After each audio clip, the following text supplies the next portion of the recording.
Am 17. September 1971 verschwand eine 17-jährige junge Frau im Bundesstaat Iowa spurlos. Einige Tage später wurde ihre Leiche in einem Wald gefunden, auf dem Kofferraum eines alten Autos liegend. Die Polizei hatte mehrere Verdächtige. Einen freundlichen Mann, der dem Mädchen helfen wollte, ihren alten Freund, der unmittelbar nach der Entdeckung der Leiche in eine psychiatrische Klinik eingewiesen wurde, und den ehemaligen Zellengenossen ihres Mannes, der ein Foto des Mädchens aufbewahrte.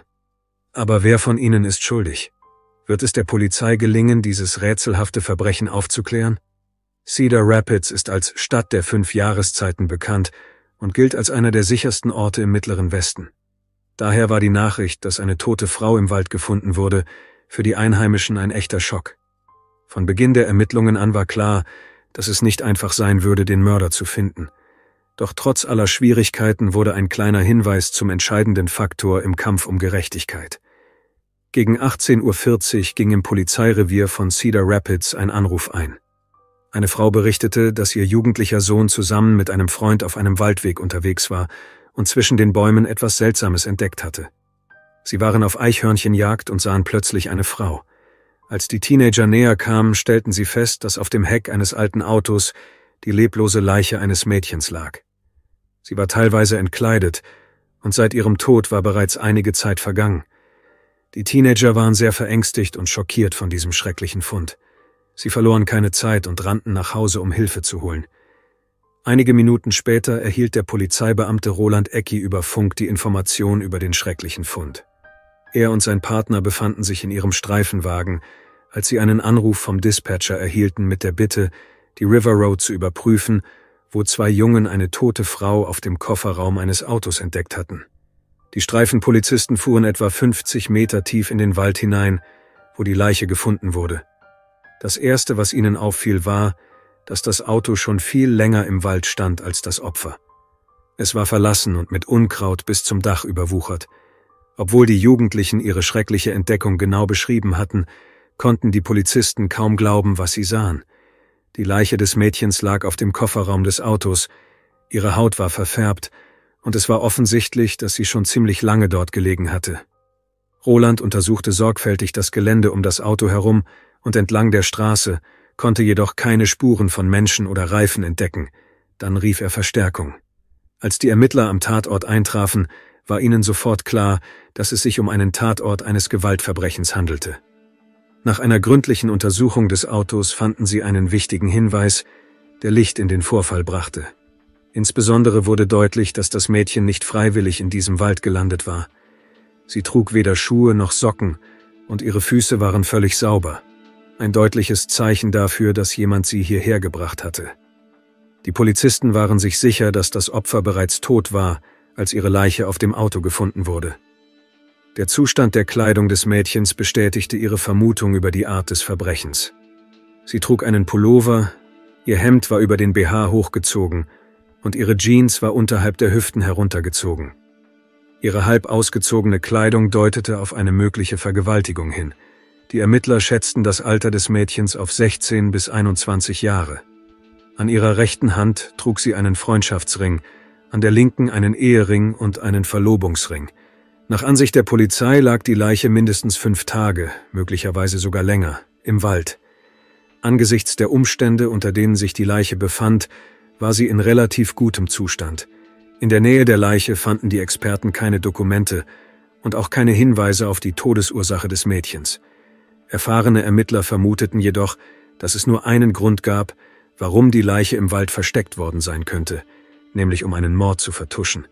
Der Ort, an dem die Leiche gefunden wurde, war sehr abgelegen. Er befand sich außerhalb von Cedar Rapids an einer Schotterstraße. Offensichtlich wollte jemand die Spuren des Verbrechens verwischen und die Leiche beseitigen, damit sie nicht gefunden würde. Einen Kilometer von diesem Ort entfernt befand sich die städtische Mülldeponie. Daher fuhren nur selten Autos auf dieser Straße. Während die Experten den Tatort auf der Suche nach neuen Hinweisen untersuchten, blieben die wichtigsten Fragen unbeantwortet. Wer war das Opfer? Und wer wollte seinen Tod?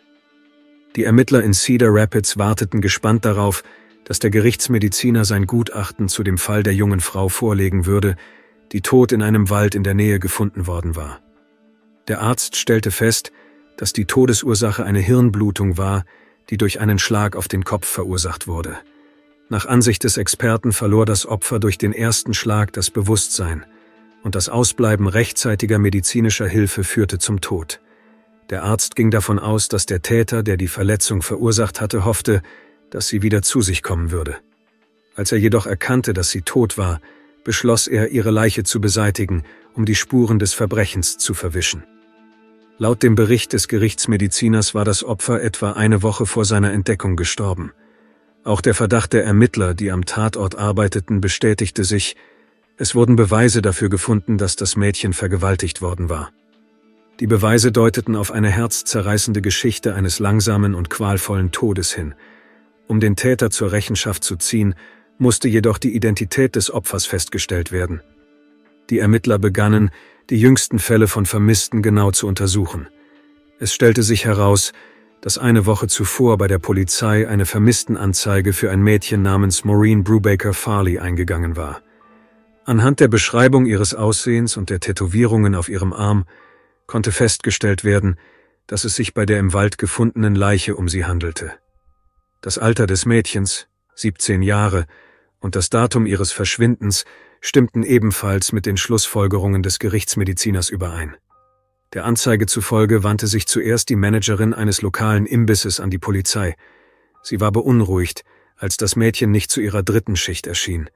Laut der Managerin konnte man sich immer auf Maureen verlassen. Sie kam nie zu spät und sagte immer Bescheid, wenn sie nicht zur Arbeit kommen konnte. Als Maureen nicht erschien, machte sich die Managerin auf die Suche nach ihr in ihrem Wohnheim. In der Wohnung des Mädchens fand sie nichts Kriminelles, bemerkte jedoch ein beunruhigendes Detail. In Maureens Schrank befand sich keine Arbeitskleidung. Maureen war Kellnerin in Idas Café Snackbar. Alle kannten sie als verantwortungsbewusste und fleißige Mitarbeiterin. Nach Angaben der Ermittler wurde sie zuletzt am Freitagmorgen, dem 17. September, bei der Arbeit gesehen, als sie ihre Nachtschicht beendete. Am 20. September rief die Managerin die Polizei an und meldete Maureens Verschwinden. Die Freunde der jungen Frau erzählten, dass sie erst kürzlich aus Sioux City in diese Gegend gezogen war, und der Grund für ihren Umzug weckte das Interesse der Ermittler. Sie erfuhren, dass Maureen früh geheiratet hatte.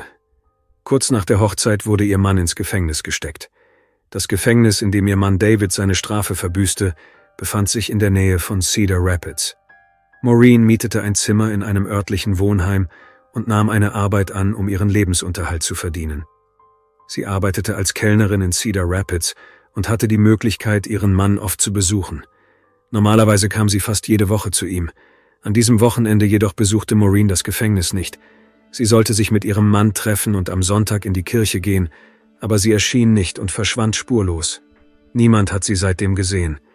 Der Chronologie der Ereignisse zufolge wurde Maureen zwischen ihrem Feierabend am Freitagmorgen und ihrer Rückkehr am selben Abend angegriffen. Während der Ermittlungen zum Verschwinden schickte die Polizei von Cedar Rapids Beamte nach Sioux City, um mit Maureens Mutter zu sprechen.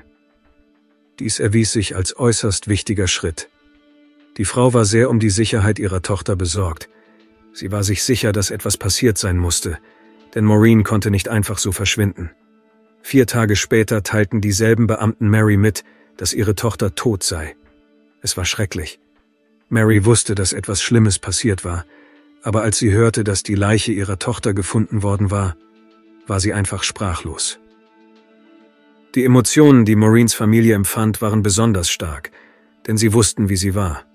Das Mädchen war der Stolz der Familie Brubaker, das erste Kind und die älteste von 7 Geschwistern. Maureen wuchs zu einem klugen, fröhlichen und verantwortungsbewussten Mädchen heran. Sie wurde am 4. Juli geboren und laut ihrer Mutter spiegelte sich dies in ihrem Charakter wider. Das Mädchen war strahlend wie ein Feuerwerk und ihrer Zeit immer voraus. Sie hatte es eilig, erwachsen zu werden. Maureen liebte alle ihre Geschwister, aber besonders nah stand sie ihrer jüngeren Schwester Lisa. Das Mädchen nahm sie überall mit hin. Die Verantwortung, die Maureen übernahm, ließ sie früh erwachsen werden. Als Teenager lernte sie David Farley kennen und lieben. Sie war 15 und David 16, als sie heirateten. Es war eine wilde Liebe. David stammte aus einer guten Familie und Maureen liebte ihn sehr. Doch ihr Schwur, lange und glücklich zu leben, wurde gebrochen, als David beim Ausstellen gefälschter Schecks erwischt wurde. Er wurde zu 3 Jahren Gefängnis verurteilt.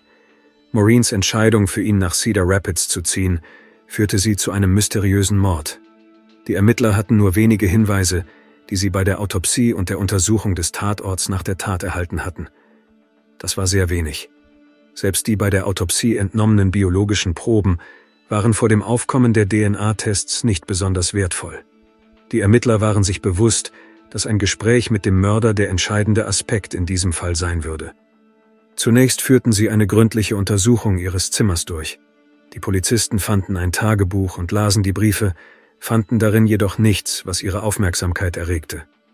Den Aufzeichnungen nach zu urteilen, war Maureen eine Idealistin und versuchte mit aller Kraft über die Runden zu kommen. Aus ihrem Zimmer fehlte nichts außer ihrer Arbeitskleidung. Die Ermittler befragten die Nachbarn, um herauszufinden, was sie über den schicksalhaften Tag wussten. Die Antworten waren für die Polizei der erste Hinweis. Die Hausverwalterin berichtete, dass sie Stimmen in Maureens Zimmer gehört hatte. Ihren Angaben zufolge klangen die Stimmen ruhig und sie hatte keinen Verdacht geschöpft. Aber sie machte auf einen weiteren wichtigen Aspekt aufmerksam. Im Zimmer roch es stark nach Tabakrauch, der einen süßlichen Beigeschmack hatte. Die Verwalterin hatte den Mann nicht gesehen, aber sie erinnerte sich an die genaue Uhrzeit.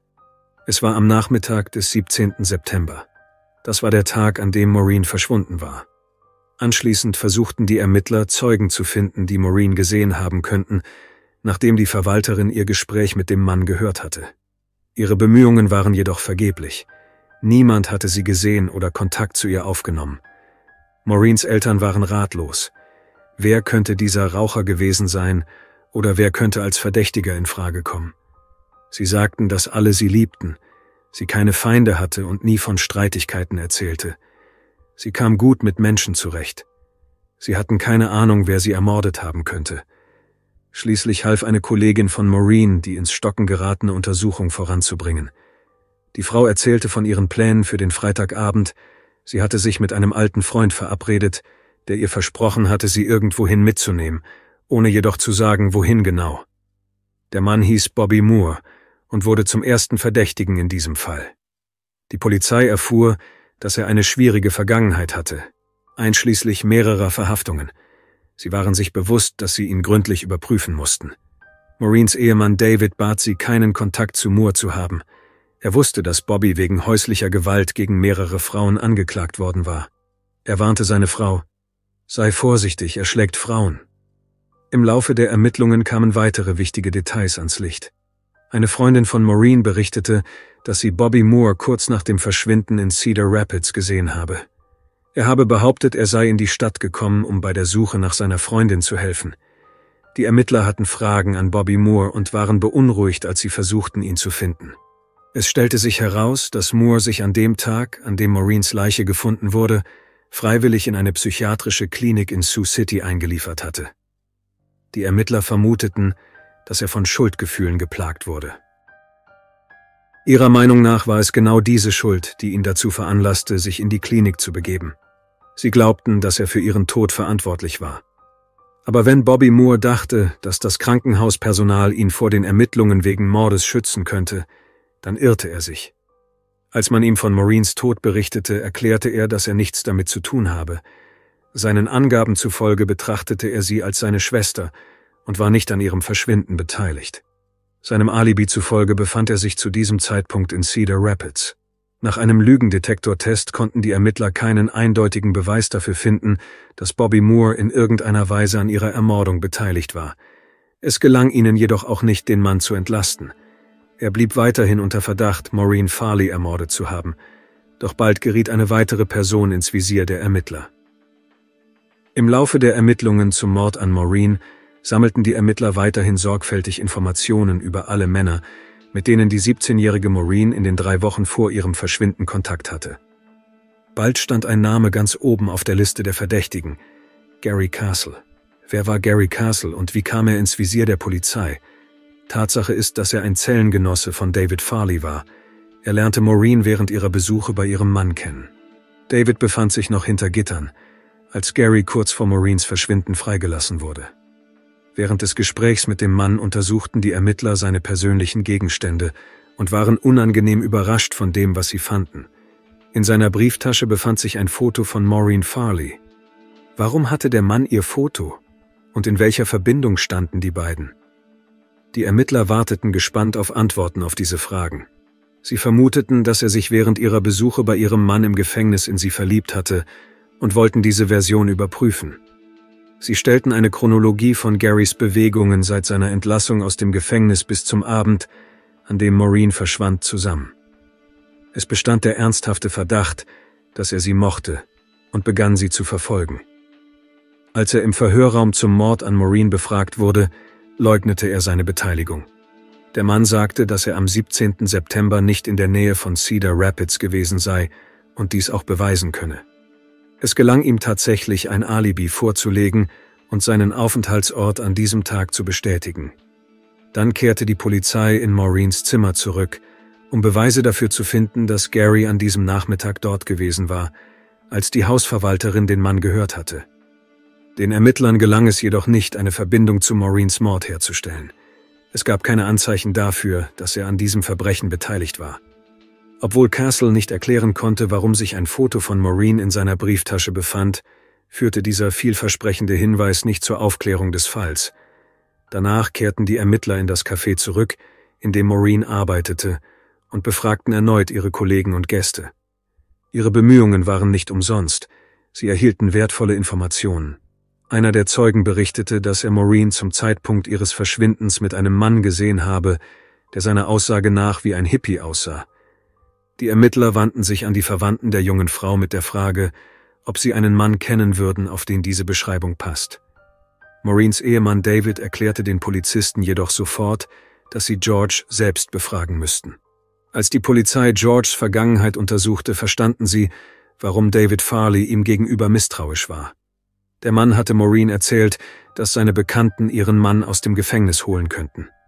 Aber war dieses Angebot ernst gemeint, oder wollte er sich nur der jungen Frau nähern? Er wusste von ihren Problemen und bot ihr seine Hilfe bei der Reparatur des Autos an. Die Polizisten vermuteten jedoch, dass dieses Angebot einen versteckten Hintergrund hatte. Zwischen ihnen bestand ein erheblicher Altersunterschied. Er war 52 Jahre alt, sie gerade einmal 17. Es stellte sich die Frage, was könnte ein solcher Mann von einem jungen Mädchen wollen? George erzählte den Polizisten, dass er der jungen Kellnerin während eines nächtlichen Gesprächs seine Hilfe angeboten habe. Er war von der Situation der jungen Frau, die sowohl emotionale als auch materielle Schwierigkeiten hatte, bewegt. Die Ermittler glaubten ihm jedoch nicht und fragten ihn, wo er in der Nacht von Maureens Verschwinden gewesen sei. Er antwortete, dass er zu dieser Zeit bei der Arbeit gewesen sei. Die Polizei stellte eine Anfrage und fand heraus, dass er tatsächlich von 13 bis 21 Uhr im Busdepot von Cedar Rapids gearbeitet hatte. Die Berechnungen der Ermittler ergaben, dass George Arbeitszeiten seine Beteiligung an Maureens Mord ausschlossen. Sie mussten nach neuen Hinweisen suchen. Nachdem sie jedoch alle Versionen überprüft hatten, blieben ihnen keine Beweise, und 1972 wurde der Fall geschlossen. Die Polizei identifizierte alle Verdächtigen, aber jeder von ihnen hatte ein Alibi. Für Maureens Familie war das Ausbleiben von Ergebnissen eine weitere schwere Prüfung in einer Reihe von ständigen seelischen Qualen. Sie wussten nicht, woher sie die Kraft nehmen sollten, um diese Tragödie zu bewältigen. Maureens Tod war ein schwerer Schlag für ihre Mutter. Sie blieb allein mit 6 Kindern zurück und musste jeden Morgen aufstehen und sich um sie kümmern. All dies hatte einen großen Einfluss auf ihre Familie. Vielleicht war es genau dieser Schmerz, der Lisa, Maureens Schwester, dazu motivierte, eine Karriere bei den Strafverfolgungsbehörden einzuschlagen. Über viele Jahre hinweg nutzte sie ihre Position, um ihre Kollegen in Cedar Rapids daran zu erinnern, wie sehr der ungelöste Fall sie und ihre Familie beeinflusst hatte. In ihren Herzen blieb eine unheilbare Wunde zurück. Sie wollten wissen, wer das getan hatte. Warum hatte jemand Maureen getötet? Mehr als 3 Jahrzehnte lang verstaubte der Fall Maureen Farley in der Polizeibehörde von Cedar Rapids. Im Jahr 2006 schaltete sich jedoch ein neuer Ermittler in die Untersuchungen ein, der unverarbeitete DNA-Proben entdeckte. Er nahm die DNA-Proben, die vom Körper des Opfers entnommen worden waren, und schickte sie zur Analyse an ein Labor. Die Ergebnisse waren vielversprechend. Im Rahmen der Laboruntersuchungen gelang es dem Experten, ein DNA-Profil des Mannes zu erstellen. Die Ermittler waren überzeugt, dass die neuen Beweise und die moderne DNA-Analyse ihnen helfen würden, den Mörder von Maureen aufzuspüren. Als sie jedoch das DNA-Profil mit der Datenbank verglichen, fanden sie keine Übereinstimmung. Aufgrund dieses Rückschlags verzögerte sich die Untersuchung um weitere 9 Jahre.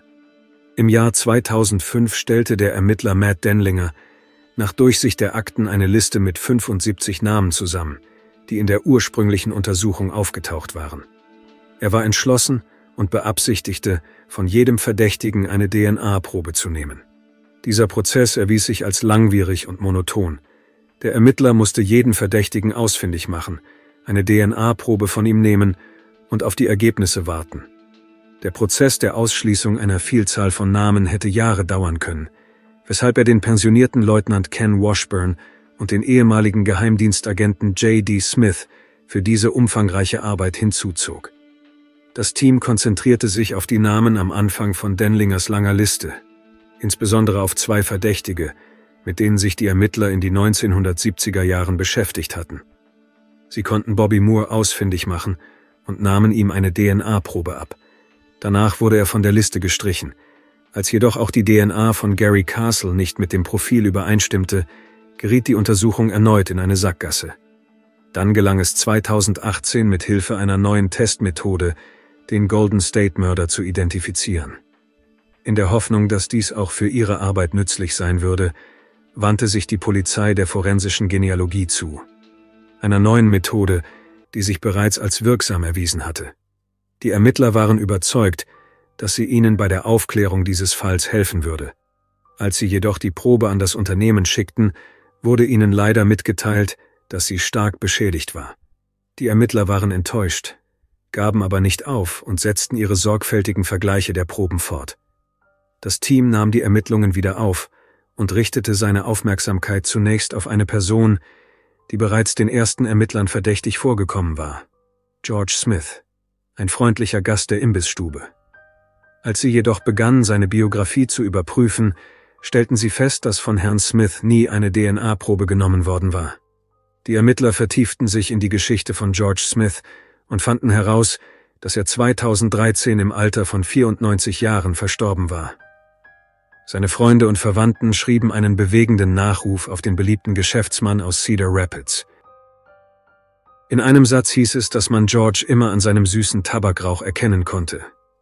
Dieser Satz und ein Foto des älteren George erregten die Aufmerksamkeit des Ermittlers J.D. Smith. Er erinnerte sich daran, dass die Leiterin des Wohnheims am Tag von Maureen's Verschwinden süßen Zigarrenrauch in der Nähe von Maureen's Zimmer gerochen hatte. Als er das las, war ihm sofort klar, dass genau dieser Mann in ihrem Zimmer gewesen war. Das bedeutete auch, dass George Smith über seinen Schichtwechsel im Busdepot am Freitagnachmittag gelogen hatte. Nun wurde er für das Ermittlerteam zum Hauptverdächtigen. Er war zu freundlich. Die Ermittler der 70er Jahre begegneten ihm bereits mit Misstrauen. Nun mussten die Polizisten herausfinden, ob er an diesem Verbrechen beteiligt war. Die Ermittler untersuchten sorgfältig alle Details aus dem Leben von George Smith im Jahr 1971. Anfang des Jahres hatte er sich von seiner Frau scheiden lassen. Zum Zeitpunkt des Mordes an Maureen wohnte Smith nur wenige Blocks von ihrem Wohnheim entfernt. Er konnte wissen, wo sie wohnte und leicht zu ihr gelangen. Außerdem hatte Smith einen Nebenjob und kannte dank seiner Arbeit den Weg zur Mülldeponie, wo später die Leiche von Maureen gefunden wurde.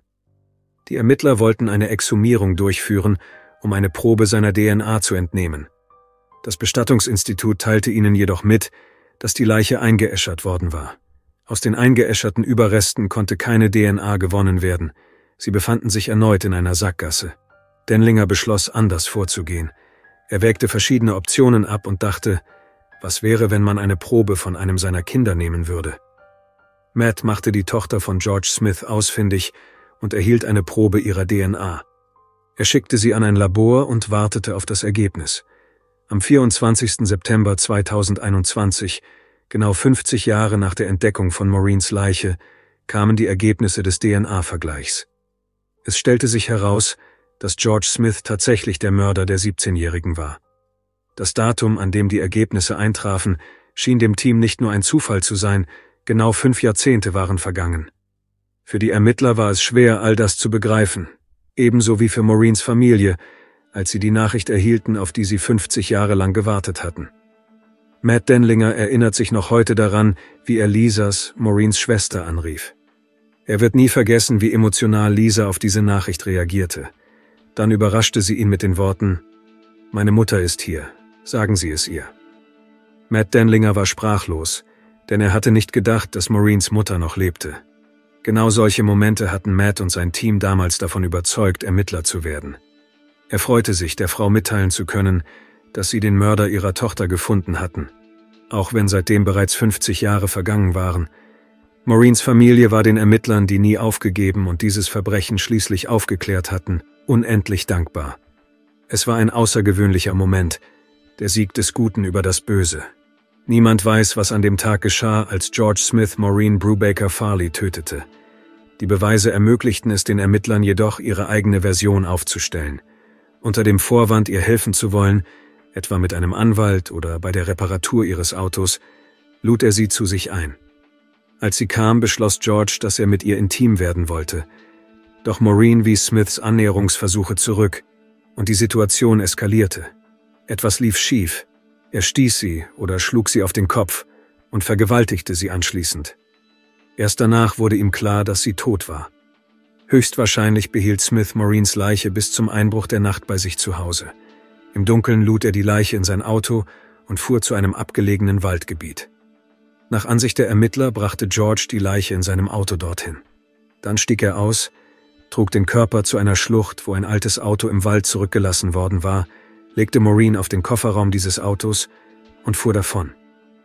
Obwohl Maureens Familie für die Antworten dankbar war, riss der Abschluss des Falls alte Wunden auf und weckte Erinnerungen, die sie seit vielen Jahren zu vergessen versucht hatten.